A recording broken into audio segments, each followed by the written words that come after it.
Hi everyone. दोस्तों आज 6 दिसंबर है और सबसे पहले बात करते हैं गोरखपुर से एक विज्ञप्ति प्रकाशित की गई है कस्तूरबा गांधी आवासीय बालिका विद्यालय के बारे में। यहाँ पर 20 कस्तूरबा गांधी आवासीय बालिका विद्यालय संचालित हैं और इन विद्यालयों में शिक्षक भर्ती के साथ साथ गैर शैक्षणिक पदों पर भी भर्ती के लिए विज्ञापन ये जारी किया गया है। तो आइए देख लेते हैं कि इसमें आप आवेदन कैसे करेंगे, सैलरी कितनी मिलेगी, लास्ट डेट कब है और इसमें एज लिमिट क्या होती है। तो देखो, ये जो विज्ञापन जारी हुआ है ये गोरखपुर से जारी किया गया है, कार्यालय जिला बेसिक शिक्षा अधिकारी गोरखपुर, और इसमें लास्ट डेट आपकी 20 दिसंबर है। ठीक है, आप एक से अधिक पदों पर भी आवेदन कर सकते हैं, लेकिन ध्यान दीजिएगा कि जो आप आवेदन करेंगे तो ये आप केवल रजिस्टर डाक या स्पीड पोस्ट के माध्यम से ही करेंगे। यहाँ पर आप देख सकते हैं कि कौन कौन से पद हैं। सबसे पहले तो आपको ये बता दें कि यहाँ पर अगर आप पूर्णकालिक शिक्षिका के लिए आवेदन करती हैं तो आपको महीने में मानदेय मिलेगा 24,200 रुपये। अगर अंशकालिक शिक्षिका के लिए आप आवेदन करती हैं तो 10,780 रुपये आपको मानदेय मिलेगा। इसके अलावा मुख्य रसोइया को प्रतिमाह मिलेगा 7,590 रुपये, सहायक रसोइया को 5,693 रुपये, चपरासी को मिलेगा 6,325 रुपये और चौकीदार को मिलेगा 6,325 रुपये। तो ये विज्ञप्ति यहाँ पर प्रकाशित की गई है। जिस भी पद के सापेक्ष आप देख सकते हैं यहाँ पर कि गणित, हिंदी, विज्ञान, सामाजिक विषय के लिए यहाँ पर पूर्णकालिक पद हैं और कंप्यूटर और कला, क्राफ्ट और संगीत के लिए यहाँ पर अंशकालिक शिक्षिका के पद हैं। तो इन पदों पर आप आवेदन कर सकते हैं। बाकी आप मुख्य रसोइया, सहायक रसोइया, चपरासी, चौकीदार के लिए भी आवेदन करना चाहें जो महिलाएँ वो कर सकती हैं।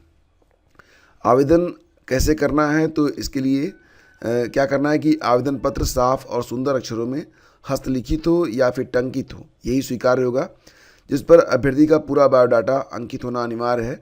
तो यहाँ पर जो प्रारूप है ये आपको study-with-gyanprakash.com पर मिल जाएगा। आप जाकर फॉर्म का प्रारूप ले सकते हैं और साथ ही साथ लिंक आपको टेलीग्राम चैनल स्टडी विद ज्ञान प्रकाश पर भी मिल जाएगा।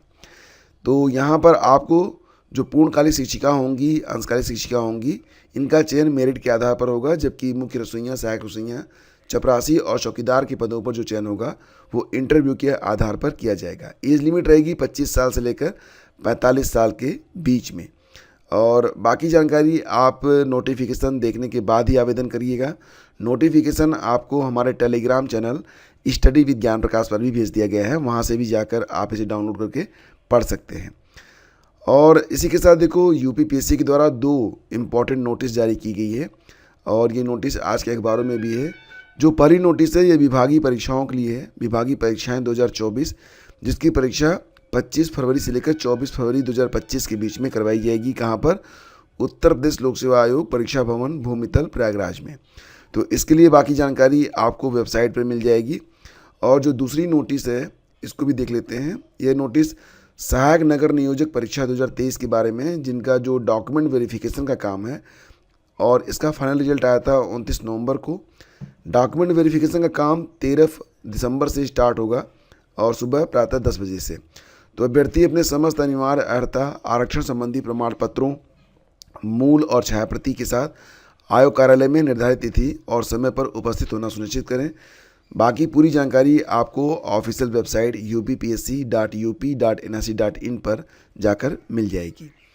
और दोस्तों, क्योंकि आज 6 दिसंबर है, मैंने आप लोगों को बताया था आज डॉक्टर भीमराव अंबेडकर जी का महापरिनिर्वाण दिवस भी है।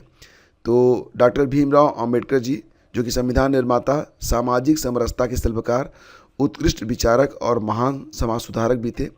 तो भारत रत्न बाबा साहेब डॉक्टर भीमराव अंबेडकर जी के महापरिनिर्वाण दिवस यानी कि 6 दिसंबर 2024 के अवसर पर कोटि कोटि नमन।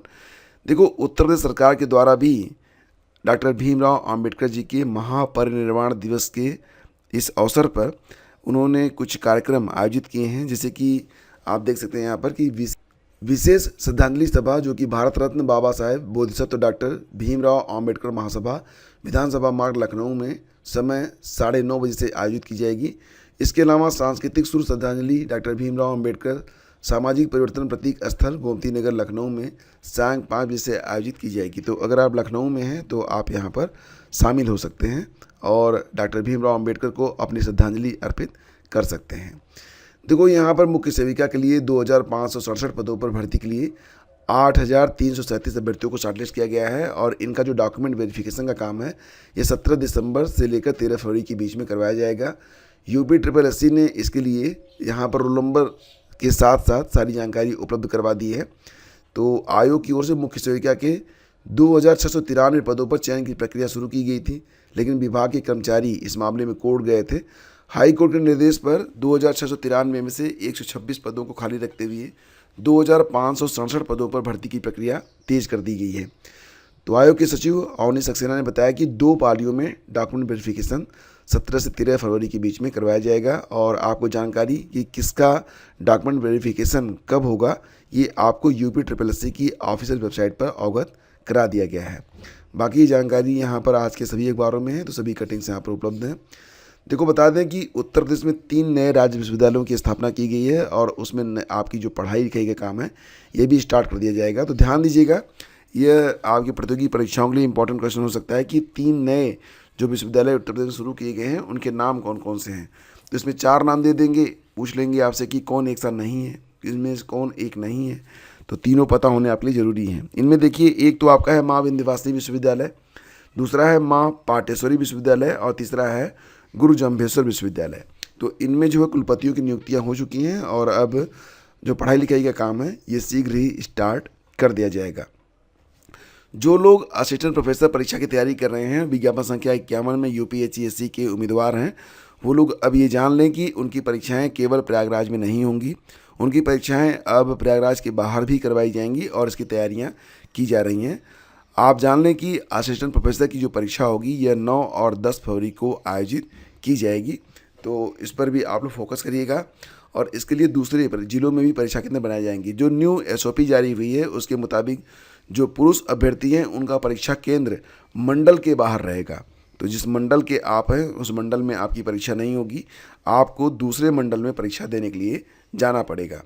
तो फिलहाल अब इसकी तैयारियां यहाँ पर की जा रही हैं। जैसा कि आप लोग ये भी जानते हैं कि अब जो आपकी असिस्टेंट प्रोफेसर की परीक्षा है ये फरवरी में 9 और 10 फरवरी को होगी। साथ ही साथ अप्रैल के महीने में टीजीटी पीजीटी की जो परीक्षाएं हैं ये आयोजित की जानी हैं।